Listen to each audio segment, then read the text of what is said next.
Adesmamba abono nsia ya mamunyina to. Omemu nsam ne ama wodo so de ayensa ka ne yabo ano anwumre no nsia ka seba. Ya de beda ye tiefu yi. Utie free peace. 104.3 FM so okay. 101.7 neat. 100.9. Nimi ansa wa se pass abeka dance na kra. Eno ati hello. 101.5 FM wadum kumase. Ghana man tem ya dunsi assistant regions wote yanka. Kasa fidie be se duesi anim ne etire kwame no ne a be se diasa.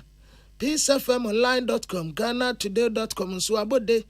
yetiefo kwa obenya bi akan. De di kase ebonim akotene bini. Omampanyina bedi echire His Excellency Alhaji Dr. Mahmoud Bawumia edia tudwa se aban ahye ne ho boss Ghana National Fire Service eyedum je adwuma no akande bi esefata ye de be hye omafuru ma capacity. Government is in the process of procuring through 200 rapid intervention vehicles for the service. Prototype of these rapid intervention vehicles is already in the country. Anto aboso kwewi arehusem a esi wo ho no emrahye badwa no etu apamfo bi na wo mo ahye wato nsa afre shama DC yi se esese wotimi ba na obeyi nsem bia no emrahye badwani a wo no ton abaton peso aso no abosam okujetu ablakwa wono nso achem se limited voter registration exercise ekoso abadwafo ehwa abato so the electoral commission and eye ho adwuma no ase enyade a eboa dodo amemu. Look at the queues. Network no you're down. There is no guarantee, sir. Wires 70, 80, 90 kilometer journey. There is no guarantee, sir. Over to me, we require the same day. Yenko yenim no na finance minister was so for shisi kasem ne ntoto yeso ono aboka no foriata wode ato internal auditors a omoko nwuma mu ko yempensempense mu se wosre wo mu adase o man sika no wo mo ho ban. Ghana ni abrantie bi a France no tie a obepie ye e wo Ghana hane na busuafo beji wo mani a no wo mo kɔ akotoka wiemhye gina ye yesi ne kwanfisa na ne din ene nipa bonifo bi din ese no peace kasebo edi akire ema watimi akopie France memo ama wode aseda ama despite media say yaboa no ama wakopie France memo ensempi ka we no ho ene ede som se kasebo e wo peace 104.3 FM so na yadimu aseda ma Osons chemistry awodi Osons garlic capsules eboa ma immune system nya hoade kotia nyanwa yade anka won to form da network papa no aye MTN we there for you everywhere you go. I mean scientific herbal and alternative medical hospital on fire de ankonsa mfam pieda aye waya resefi high sense Ghana eton home appliances ya papa ya disiasie fie no office de aye high sense ye jesio imus aye post ni nwadru no ya fra no imus eba mister aye wo number 1 immune booster Pepsodent to ahoden wo mu a oboa ma utumesire wo badwam osidie bia ho hia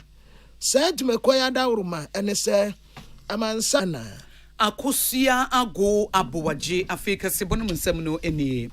Omampanyina bedi echire His Excellency Alhaji Dr. Mahmoud Bawumia edi atudwa se omampanyina wote adwamo His Excellency na nado danko akufado wabona dwene poso obe na famudie biara na dumja adwuma no womatimi agina omo na so asum yeye de biara da debia asudie kese eda wo muso no wo monya kade ede aye adwuma ne yie na wo se bambo ho nsem eba eja hyehye no de a eye ade asa wo kon no yenwie kura ye nyanhyanse mpo ne yewie eti de fa ne collective effort obi a be na famu de na ye nyina ye hu sampa ye bambo ho nsem gina na eja hyehye basa ye betibi eto ase no obi a ebe ye ne de na ba bia sese ye de to ne ye de ato na mfranto wo se aban enim se obi a e wasade officers no nso e wasudie kese pa esese wo moye edifa ho na omampanyina bedi echire His Excellency Alhaji Dr. Mahmoud Bawumia edisanse mitu Jabra 2023 graduation parade Emma Fire Academy and Training School na yeda wo modie we ye wo mo adumje adwuma ne atete wo mo mawie mfempinu ne aduonum yensa wo mo ede wo madesua no aba wieye na fei ye kire wo mo anamontuo ne ne wo be ya ebeboa amadwuma so ne adwuma den a yede ahye wo nsa no nso ebetimi akonkan. Current status quo will soon see even more improved as 2 additional fire academy and training schools, and a fire college are under construction in Diao, at Duayao, Nkwanta, Wungo, and Chebi, respectively. The first phase of all these 3 projects are scheduled for completion by the end of this month. It is in this direction that the government gave opportunity to the service to recruit 2,000 new entrants into the service to improve your human resource capacity. Government is in the process of procuring through 200 rapid intervention vehicles for the service. Prototype of these rapid intervention vehicles is already in the country, and the rest are to be assembled here in Ghana and ready for use before the end of the year. Omampenya bedi His Excellency Alhaji Dr. Mahmoud Bawumia eto aso se adwuma Ghana National Fire Service dumje adwuma no eye no adwuma yefo ni nyina no wo monyere wo ho enye ne yie wo nane da no wo te sa bosoma kotremfa bi nka ho de feri creativity ni innovation no wo de bi ka ho ebeboa tokuro biere esese wo mu wuram na wo ho hwese eja hyehye ne de betimi abre nase ana ye betu ase no esese wo ye. The fight for fire safety is far from over. It requires continuous attention and concerted efforts to consolidate the gains so far made and improving upon our achievements. This will require the collective efforts of all and sundry by way of adherence to fire safety messages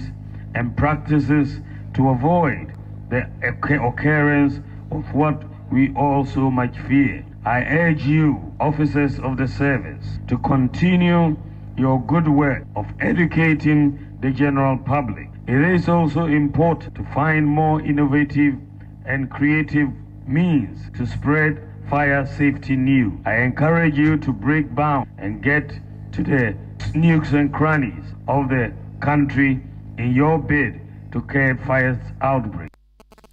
Omampenya bedi echeba bewie no se graduating officers wo mumde o madesua bewie ya yeda wo madie no wo besre wo se bosha wo mahye ene nsem wo mo aka nyina se wo mo bayire wo mo ho aye no wo mo fa konya na so no wo mo nye ne saa wo mo nya adwumaden ne hu se ba wo ma beka wo mo ho no wo ma ama meti ana.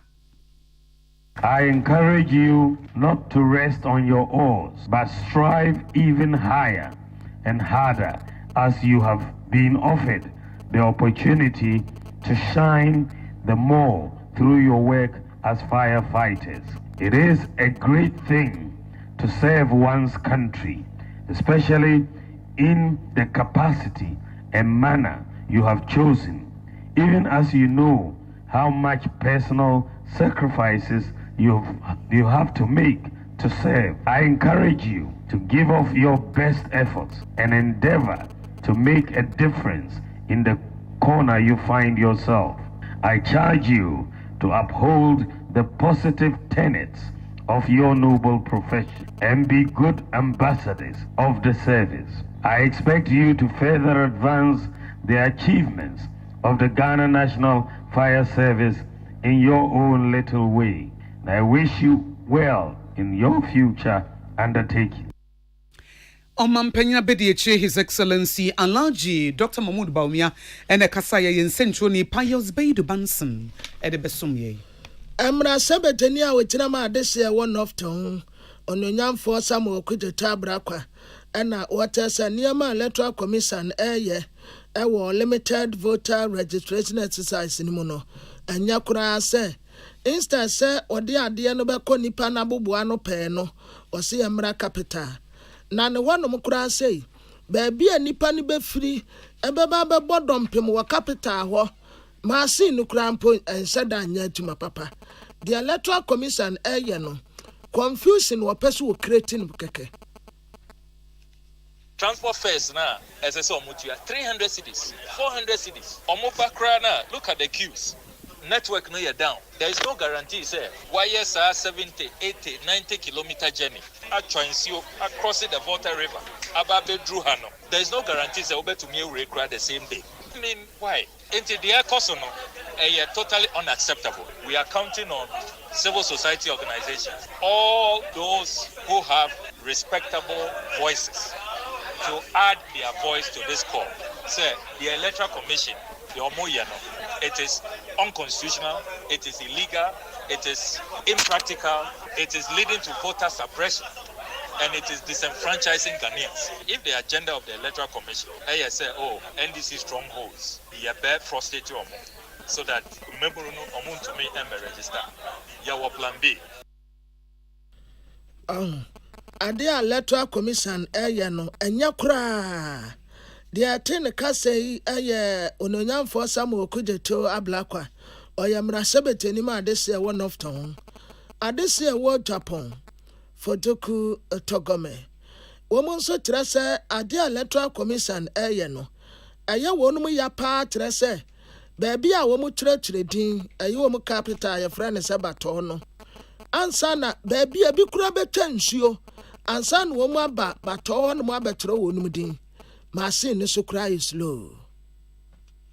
fiti ya hoko bato no ewa kan ni ha straight ade beko befa ko bato nti do fa moto ko jo aptia nipa ba ku 50 Ghana sa befa ka o hono akọ bato nsuo na no si so di unse na no sa betwa nsuo no hono so beti aka so ora bato kroni ma center na omuye voters ID card no hono so sa befa kan so akodu ho se line ndu so o sa bet back no sa ponti se this yes then na on fa center ni bi be se be possible kan fa di bato governor say drop one yeah baby I want in the baton howa as number from motor and alcohol no similar na 1.5 in and out and see baby rent me anko se mo nfa we nim ba ha media nya de ye betimi ya card into 50 Monday omo e wo to go me ha no obi anko e because omu ni ska when the betumi efiri no ho ase wo kobato no wakwa akotire ni din we ya adesie ni bia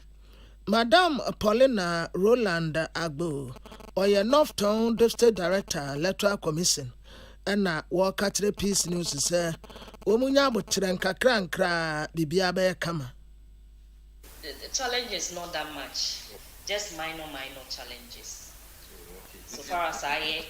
network in so no whether necessary it's me ma network no etiko kakra but within some few in Asaba back. So far now mo to register to no okay. Afeni started the first day the register number 45 and then so 109 it's not the number na shoot it up. Then so you hope say a bit more than that. Who will be there be can say o mo my o mo di 18 or mo my. Oh, yeah, because of the umbrella metro way in this kind of shade, and answer with the 18 bit me about no aperture. So on true that bit me about no aperture 18 and above. We also are above 18, but not registered that. So bit me about no aperture. We Madam Paulina Roland Agbo, or your Northtown District Director Electoral Commission. Yo. Yentonso Finance Minister Honorable Kenoforiata was one for Jessica Semnen to Tieso Abo internal auditors abaso womuna womu adwuma mu ano oma ba no mbehwehwe nkratemu se sika no de wo ka se wo de ato no sa na ade toye receipt no eye pepepe se ne koye se na eba ye internal auditors de womu hu hia pa evi se ebema obi kura wo kuntu na se na sebo akwan so wudi sika bia na ye hu na ye hu adwuma na waso obesere womu se internal auditors no womu nkoso anyire womu nya adwuma de friend public purse o mani sika no a no egu ho no obi amfa ne nsem wurawura mu no oni di bia kwa ebra internal auditors no wo mo ye o madwuma fi se wo mo ba agency na se ministry aso ye bi nkrabata bi ebe ye mpensempense mu ne ehu sampa sika dodo sei na ya kire no wokratem na se boro so a enhyehyɛ ye wo ho a eboa ema ye bo o mani sika sem nyina ho ban ono buken oforiata esumai ema orua Frank Hayford na ogina na nemu ekasama no ebra annual internal audit conference ekoso ewonkran ha. The performance of the sector continues to improve and promise to be the beacon of hope in the fight against corruption and the quest for improved financial management and accountability. Your relentless scrutiny of internal control systems, governing revenue mobilization and expenditure management ensures the safeguarding of the public purse and the yearly reduction in audit irregularities reported by the Auditor General. I urge you to continue these efforts and assure you that the government remains steadfast in its commitment to empower the Internal Audit Agency, enabling it to fulfill its mandate effectively. Since the assumption of office in 2017, the Ministry of Finance has initiated several steps towards improving public financial management and accountability in the use of public resources. Indeed, initiatives such as the enhancement and full rollout of the government systems, the development of a guideline for the effective function of audit committees, passage of the PFN regulations, passage of the public procurement regulations, the ongoing restructuring of the Internal Audit Agency to ensure transparency and proper oversight of our procurement process in the public sector are very important interventions made by the government. Onwa Frank Hayford Amo, ono Nigerian Finance Minister Nemu Kasaye, ewo annual internal audit conference, ekoso na auditing awards 2022-2023. Aye DSC ho na womu dwumadi ni peta womu chi ni pe omo bo modembo, womu bo mabaso no so. Empanifo ye senior ministers ahodo omo hye womu ni monyamo a owura region mensa no no so ka ho. Na sika eyim ene de amaneboyi ebae. Na adwumadi bi ekoso what I say a Learning and Development Africa Conference ya umuyen wo nkran ha.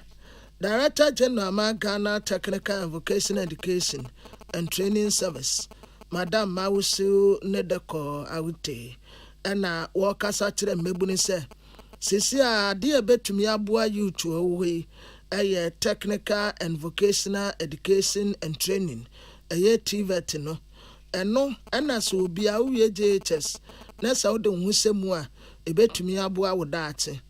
abanye adwuma wo ho no mu emukura ye madada enti enipa bebrebe yi ye egu ono mu a ebi kura ye below 35 ani ekire de ko unemployed fuyi enka so betumi ate wa bra wo de wo ho bese technical vocational education mu. There's unemployment. Government cannot employ us. We need to create the opportunities for us to employ ourselves and employ other people. The private sector must spread. Cottage industrialization is the way to go. Sena ekresi biana insane juma kitten na ewo. I bet you solve a problem, you know. Say we call village bia electricity wo. I mean about 90% of Ghana say light wo. That's a problem kitty biba. Why na ebe sisa bulb? Why na ebe fix it? Why na ebe plumber? Why na ebe say? And those are our everyday needs. And for me encourage youth bia say who JHS. Now person won't twice wa. And yes, who person won't twice. I say won't twice. Who twice no. First is who person on here. And now we fear dia. The only way to go is TVET. The only way to go is TVET. Director General Ghana Technical and Vocational Education and Training Services Madam Mawusi Nedeko Awute na convener Emma Learning and Development Africa Conference Margaret Jackson and now no city be to us what say and near maybe why ye wa haya Ghana for krabe to me aye sans womoti asepa and so be wa ni akofa expert fi aburochire si wo mu no mu meye saade no nso ha agene nti ye nkasa nso se ye ade a ese ye ade a be ma nkrofo hu se po ade wiase na ye ade a nti na ese bibia ye be ye no ye ni ye se na wiase no betena ho amayen se ye se eden phone wo ho obi ya bo phone ade na ye e-learning courses since nkrofo betena ka mu bebre na we ya ye kra hybrid ebi wo online I think of what's not came baby and kayaking both and cophone and play muna fuel. Nina pollution. And I yet just as a watch radio crap paper will be using use it here. Your friend is saying eco friendly. Well, say moon you cry, rob banana bottles, the baby. I didn't for dispensers easy home. Or be a water bottle limber, be with me reuse. Dear Wakaseta Toye convener Emma Learning and Development Africa Conference, Margaret Jackson. Anto aboso ye nimareho semu a asi ewo ho ebre explosion eba ye na namso nipa be ye nsia wo mafamu hwere wo nkwa ebi mu nso aprepra na sansemi and Parliamentary Select Committee on Environment Rashebejum upon formation of body Bobrim Sientun Sanfre Shamat District Chief Executive Officer Honorable Ebenezer Dazi na Assembly Member or no momra no moma yi nsembia no said the bayan shishumu aye no ebetimi edi mu fisa de ne de omo mo ho nyina na abọ wo mo a we say we can't think far de abrahosem kese na aba na bedwafo wo mo dwam tenani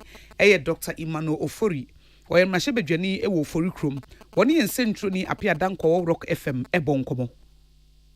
to me say ye work kwansi to me investigate asembia no a efa environment no ho no ni ehwe se betumi investigate about nsema ya tekakra no e kire say mhihye wo adwumadie efa mining blast quarry mining any senior adwuma different agencies so mo collaborate na omo ye adwuma no it looks like enema no nkoyie se de nkesese anti ye beto yensa from na ya ye parliamentary inquiry kakra ahwe say yebe sua bibi afim ama echina bi no lessons and recommendations ebeba no ebetumi abo ama next time no agencies ne obi a oye na dwuma no begina ne naso aye no said ye eseye na ankofa yo na ne sansem say ansam bebia Honorable Emmanuel Ofori said the enti omutu sa na mo no mo pese womunya insemfo bia womo sabeto so bia chese we na befa first hand information bia o we ni obi ade obeka bia na kekase ani a na etimi aboa ma wo mo bie nyuma wo Ghana ha no se de omusi ye omunyuma no ma ye ne yie na sa to renkyem we yansa nte ho asem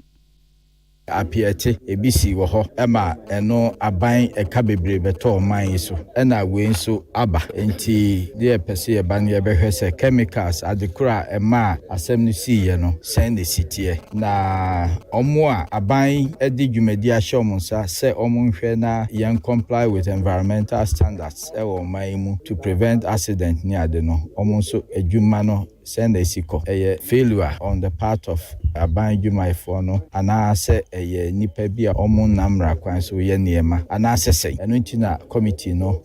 decide say ye beba ha na ye de ani abehwe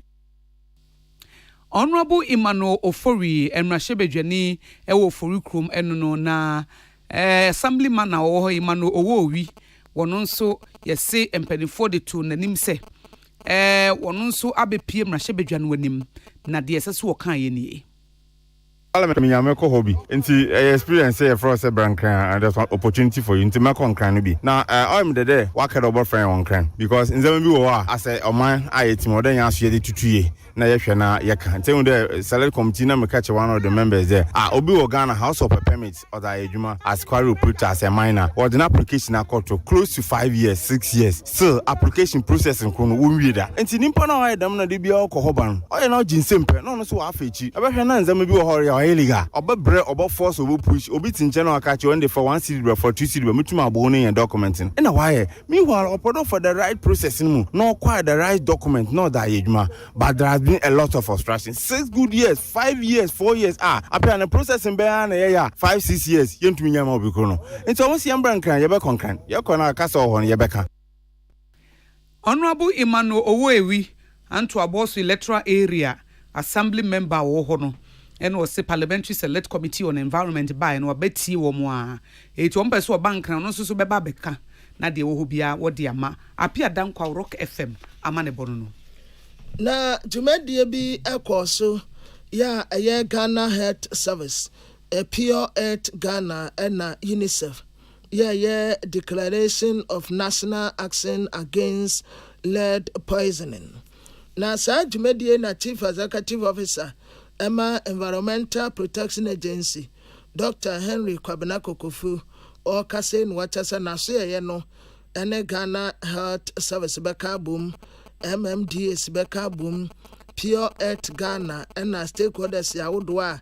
edimu akotenesi ya bebo ya tena ye ho ban emfrema ye home ni nyina be ye papa nsuwa bibia be ye kama no watra se womudumedi ankasa ene se wobebo yatena ye ho ban ejampeni said your fruit ya pan ye piano enti sempenimfo etu sa na mompa womonso ata wonumu achi na agency no one multi-sector ministerial committee ya Minister of Environment, Science, Technology, Innovation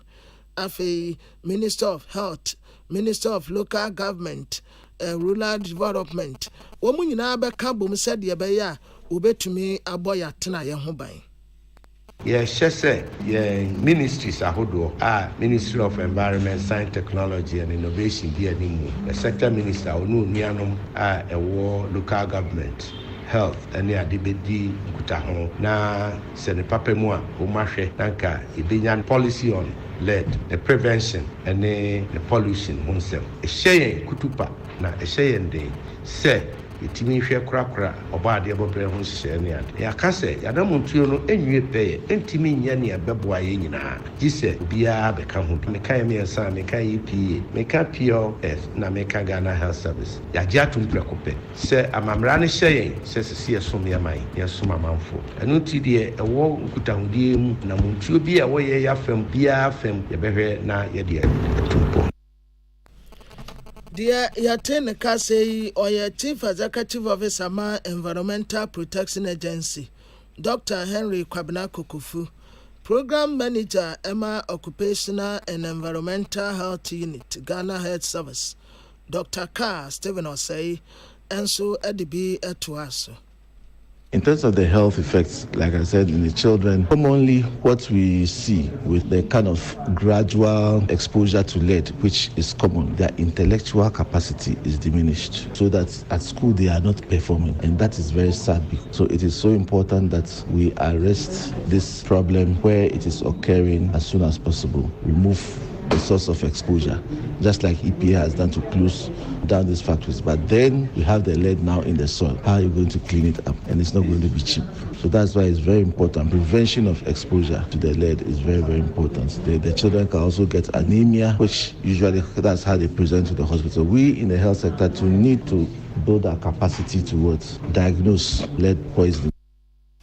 Sa lead na yatotutune basa no. Hupa SSA umuba adesi ya mubai efri hu. Dr. Carr Stephen Osei, or your program manager ma occupational and environmental health unit here, a Ghana Health Service. Na country director ma Pure Earth Ghana, Ora Esmond Wisdom Kwansa, or no se debituaso. Looking at the evidence of the study, EPA decided to take a swift action to organize a press conference and then declare a joint action as to how we can work to address the findings that came out in the research studies. The best solution is stopping the source contamination, which is heavily driven by the used lead acid recyclers. Now, as I mentioned, the car batteries we see, 75% of them is lead. Now, people call it the black gold because recycled lead is very expensive. And so people are doing it even at their backyards, which is posing so much threat. So the best solution is stopping it at the source by regulation, a joint action, just as we have seen today, close down of some of these labs, just as EPA has done. Just as EPA has done. We a country director ma Pure Earth Ghana, Ora Esmond Wisdom Kwansa, Yenia Abdullahi Dasmani. Deputy Communications Officer, the New Patriotic Party, Amanyukuno, in Kitamudi, Penina Bedi, Eye, Ora NS, Owusu Bempa.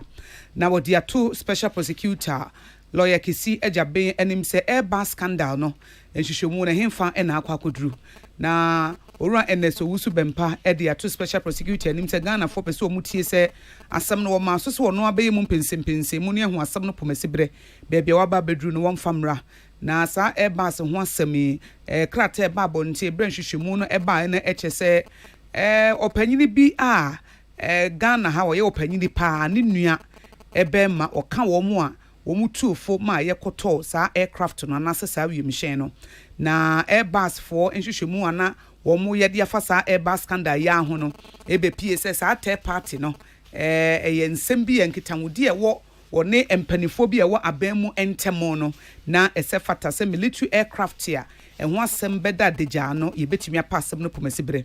Na wose wonu de wogidi se special prosecutor we competent adwuma no obetimi aye na emom no esese wotimi yi Ghana for asutire se ade ne ba bia adru nie se be ye beboa na wo kire mu se menam so ama NDC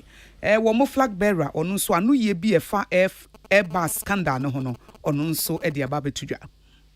Metwe ahu se sebio office of special prosecutor wo ye adwuma na no ye ma me Cecilia da pa de ba na odimirika ko ni fie akwa ne omamu enti no na me pese bi hu se sabre o mampani dada John Dramani Mahama oye ope mampani adi a ne ho abebie mu odwirim kesa hye kese a ekoso wiase mu ne hu behia se office of the special prosecutor be magana fo nyina hu de twam efa ho investigation be no ye ama Ghana fo hu se sa adwirim di a allegedly ekoso ye bo ye mampani also mampani di ne ho asema pie no no ye more serious and critical than any other issue enti ye pese enimanimu ya o ma Ghana fo hu ba bi a ne hwehwe mu akwakosi na fe ye hu ba bi a susuan de borejo beko eno ena mo matintim krata e de akoma ne se sebio the nonchalant attitude in this investigation must give way for real action to make sure say ye be hu e de atwam.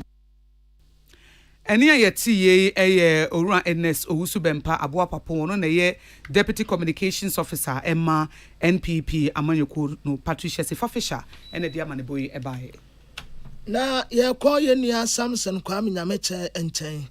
Eye mwanimsem dada se na kakre nie. Okọ Asante Mantemu hono mwaye deja. Abrante a wanya mfrensie duenu mienu. Nipa a wane na tie. Ewura wa ye wodwadini a wanya mfrensie aduasanum 35 years ya. Wakuni ya na eho asem no ya bomu mu amane kakra de na epie wachire. Samia Rade asomje nka o.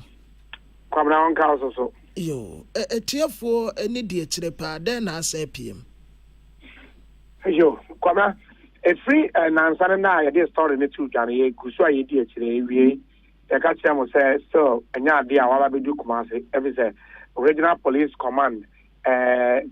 police for mo ye adwuma no omo fi Asante Mantema na nipa no de omo kwache no aye Accra Brono ba akoso enti na waso omo etimi ye ehwehwemu na kofu bi ne niam bi omo hwehwe ka wode koye aye afia hinkan a wakuni ne ka aye Kia Sportage bi wode koye ene aye ehwan ene one ne de ka na ko ni nyina na waso omo ye ho adwuma eje no awia na Asante Mantema police for wo mo men na wo ye adwuma no mo etime chie no nto so no no da so Accra every say no mo ye nhwemu nyame ncha de no owura na ofre ne free nkan e ma na be two car na e free fi ho abrawokum eye ne maami one ne ewo fie ewie ye no ono so na police for nsa aka no a o ma ache no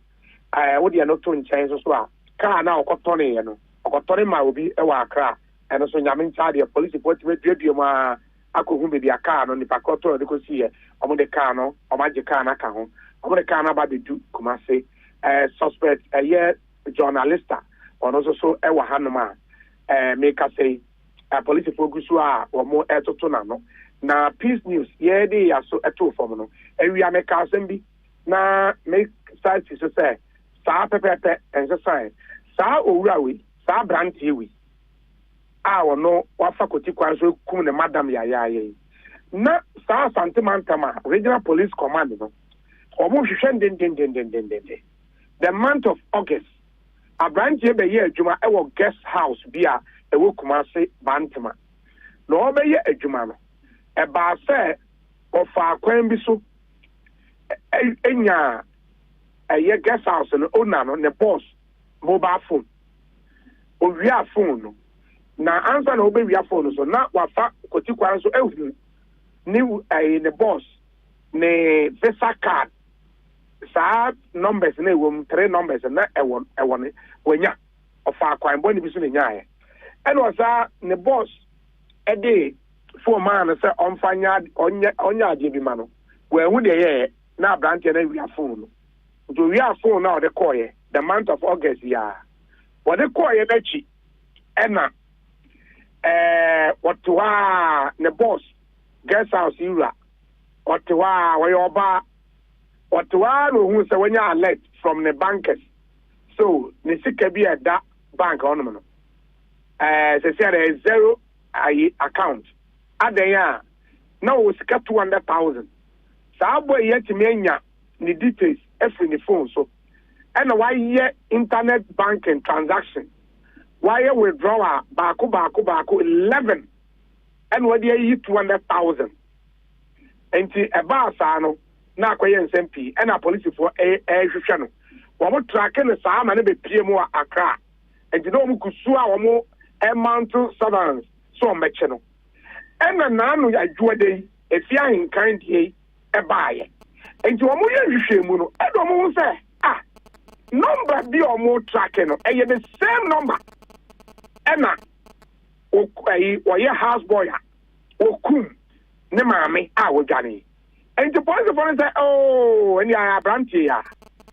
nti wɔn bɛyɛ keka nneɛma sie no nti ewi akora bɛka sɛ ɛyɛ aberanteɛ na sɛ si adeɛ aberanteɛ no ankasa gye atum sɛ ampa ɔno ɛna the month of August ɔbɛyɛ adwuma so ɔpɛ sika kakra ɛwɔ guest house bi wɔ Bantama a wɔfa akoti kwan so ewi a mobile phone ewi a ɛtumi nya ne boss ne bank ne ATM anaasɛ visa card number and what they withdraw 11 times any year sika 200,000 wagye atum pasa gye atum say if you are in kai na ye na boss e wo fie na oboa no and also so the peace news are take during interrogation agye atum say ampa ayo ono ne cool no owo no sekan wie a mojase wo pre no and osade abab dua bi dawdi jam ni so say nanim di form nanim nyina owie na wayɛ arrangement ɛna ɔfrɛ obi na damfo bi firi Accra ɔno nso bɛfa ɛyine kɔɛ nti nsɛm na ne yɛka ne nyinaa na menwaeɛ ni no sɛsi ada aberante a wɔde 22 years o wakum obi ansa na ɔbɛkum obi no 200,000 wafa koti kwan so na kwan a ɔfa so wɔ preti yɛnhwehwɛ mu a yɛayɛ no sɛ meba bɛyɛ adwuma wɔ nkyɛn na wafa so na ɔde awia ɛno na ɔde yɛ guest house no mebɛtena wo nkyɛn na maboaboa no afa so no de awia no okum ene oyɛ no sokoban no sesi ade sema yɛ keka nyina ne empɛsi ebesi sudua no sesi ade kwabra peace news yɛ sisu dua abantie na nkasa gini nyina atum na there's another one no yɛ momo no vendor CB no so sika no me yɛ hwehwɛ mu me ti the actual amount no so no me ba betu gabet sɛ efia henkan sokoban ayɛ ne boss no ne ko wagye atum na Bantama de no so no wagye atum no so 200,000 kare 2 billion nti na abrante 22 years wonya 22 years adwuma oyɛ nti kwabra say so far de baby ya do suko akopim ene na sanse Bantama police force so ma yɛn fa sa akonya we mbɔ ma ba so se de mpanyimfo ka kyerɛ me say Tuesday no say obo ma no donhwere aduonu enan pepepepe o mechen ampa ọmachị na ọba nkyere sukuma ase so ọmachị no brọno baako ewa Accra owura na ọchị no ye interrogation no ọsị onye onim no na ọno no onim se bi ewakum obi ọne ọka asa ne kaa ɛna ɛgya ọbɛfa na police for the ọka wei a na ɛno nkyerɛ sɛ ɛgya o nti ɔno so wɔ lawful police custody a ɔmo toto na no nti ɔmanya nipa mmienu na ɔmbɛsa akye ba ɔmo hwehwɛ obi na ɔtɔɔ kaa no kaa no ɔmanya na de ɔtɔɔ ɛno na ɔmo nya nkyee no ono so meche no nti no kwabra baby asem na kwa kodu no same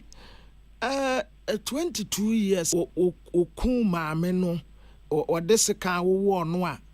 o side ade abubo ni tiri ono nko a ono a kwabra sisi ade me hwemu amaye e kire se okun no de ono nko a aso se obi ka no ho onya moy bede wa kire kwa ya fa so or the knife and a word na se kwaba me ntimi describe we na kwaba because we emu na obo emu tama omu bie garage no se na emu na si aye no sebi na funu de obie mu ama bibie pie so o hwa knife na ade na enam enjoy yes amoja so no nwi e bia no o sre no na o ta fa atia se na be obewu na nim obo po ya so odi form raba kama se tia ne foni na ba obi ahwe o hwa etama omuko hu se munda no asem nim nyina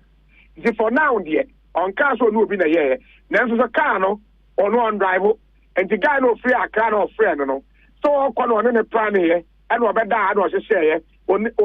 omumienu ne cool no so omo na ye dem if it's police for investigations no ni nyina be pie ama ye hu but you dey car no so ko so nyame nta dia police for action na omu nyina ye do ma be pie mo asante mantema Samia say obi a wobɛte asɛm bia na ne ho adwiri no kwabra eye saa because oba som no eye 1 week pepe no didi boni no enti ono no wanya na adwene sɛ ɔbɛyɛ adwuma o ɛyɛ kwan a ɔfa so kwabra nhwehwɛmu kyerɛ sɛ ɛyɛ kwan a ɔfa so sɛ o mekɔyɛ house help ama obi ɔkɔ fie a ne ɔhu sɛ saa fie no bibi wɔ hɔ na kyɛ sɛ wawia korɔ wabɔ korɔ no so ɔte aseɛ enti no baako ne sɛ bantoma deɛ ɔdi ka bɛyɛ adwuma last year yɛnhwɛ mu kyerɛ sɛ ɔbɛyɛ adwuma last year kakra ɛna ɔkɔɔyɛ na the month of August ɔsaa baayɛ nti ɛno sɛ ɔbɛsurvey ɔhwɛɛ sɛ ɔbɛtumi anya kwan bi so anya bibi wɔ hɔ ɛna month of August this year ɔbaayɛ wɔbɛyɛ adwuma no adwuma ɔmo yɛ ano so ɔmo siesie dɛm guest house no room hɔnom ɛna akwa ketewa so ɔyɛ 22 years ɛna owner no so ebia n'adwuma ani ɔne ne yɛ ka ɔtema de ne fo ama no saa ne nyinaa no ɔmo sɛ bi opportunity bi ɔno ɔyɛ nti no hwɛ a ɔno a na kɔyɛ sɛ ɔbɛyɛ adwuma ɔpɛ agency ɔmo yɛ recruitment no na ɔkɔ no na nyɛ adwuma na ɔkɔyɛ yɛde ne kɔ baabi a no akɔyɛ sɛ si obibi wɔ hɔ obɛtumi afa anaa nti ɛno ɛna ɛnam na nyɛ sɛ ɔkɔ ɔdisguise sɛ ɔkɔyɛ adwuma bɛde nyɛ adwuma Some fancy here now. Come and follow pa. And tell us to Obia or Betty and 70 beer. A ray were a yes, say, Cobra. So to the some say, kind say, or this kind of chan, Yemuno, let me say, no, we. What the Bible born any mamma and any man in a deform. And tell us, the Emmy, one waka can say, I'll play Timothy. I'll see a boy. Obi over 22 years ya 22 years Ghana near over 20 ye buni say oya young na kwa bro ntia sema woka o chance ye enye ne wutimi sa adwembo ne ba ne tirimo no wono aye na dwen say ekon no befa so adidi anaso odi benya ne ho ne say wo ha na waba se me pese wo fa me say house boy o hwe na se ho ya na wafa kwan bi so no wawiam no wadwane wo mu anu akɔ ne na mo a saje onim se nkrofo penkrofo ama o maboa na wa befa no wo fa na no hu se ho da ene oba on nkyenti utimi se won nkyɛ because ba bi aye kan bantema de eye ogesi ya o ene ofiri hɔ a wɔsan ba agency a ɛwɔ nkran ha se wo mo entitene no mo mfa ne ma obi enti wo ya oba wo kyɛ se wa ya kyɛ eti ebetimi kura ba se wa ye bebresie kura ye nim